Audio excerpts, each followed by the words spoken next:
accepté par les logiciels de montage, c'est pas ce qu'il y a de plus optimal parce que c'est très compressé, donc ça demande à ton ordinateur beaucoup de travail pour décoder en temps réel. Donc il travaille beaucoup pour juste lire le fichier, donc si tu fais des effets ça devient un bazar. Bref, le mieux c'est d'utiliser un petit logiciel pour convertir ça dans un codec de montage, donc par exemple de l'Apple ProRes si tu es sur Mac ou du DNX HD si tu es sur PC. Et après tu peux mettre tout ça, si tu n'as pas de logiciel de montage, dans Resolve, et dans Resolve tu peux monter avec tes DNX, tu peux même monter avec tes H264 et faire des médias optimisés. J'ai fait des tutos là-dessus, tu peux aller les voir, c'est très intéressant, tu vas apprendre plein de choses. Merci d'avoir regardé cette vidéo, j'espère qu'elle t'a plu et que tu as appris des trucs et que surtout tu as trouvé le logiciel qui va te permettre de faire tes captures d'écran. Si tu as une question, n'hésite pas à la poser en commentaire.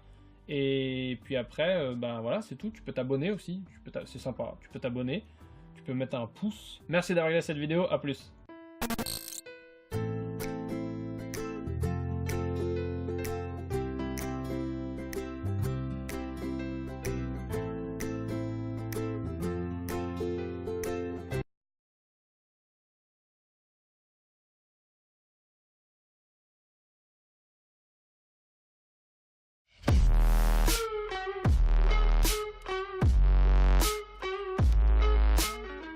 Bonjour tout le monde, c'est Valentin, j'espère que vous allez très bien. Moi pour ma part, c'est un très grand plaisir de vous retrouver pour l'épisode numéro 1 de mon guide pour devenir streamer, ou si vous préférez pour faire des lives.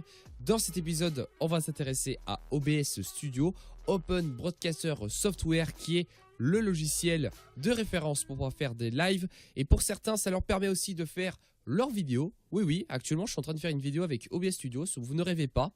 Donc dans cette vidéo, on va s'intéresser surtout à la configuration en fonction de votre connexion internet et en fonction de votre PC, notamment avec les différents encodeurs qui sont disponibles sur ce logiciel qui est polyvalent et en plus de ça, il est gratuit.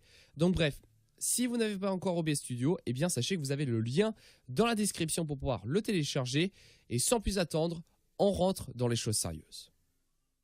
Nous voilà sur OBS Studio. Donc tout d'abord, avant de s'intéresser tout de suite aux paramètres, je vais d'abord vous montrer un petit peu l'interface en détail, comment elle est construite pour que vous puissiez mieux utiliser le logiciel. Donc tout d'abord ici, vous allez en fait avoir un écran noir.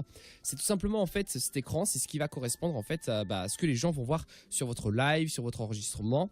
Donc là actuellement, on peut voir qu'il y a une vidéo qui est actuellement en train de tourner, puisque là en fait c'est ma scène de pause. Donc oui. Tout se déroule via des scènes.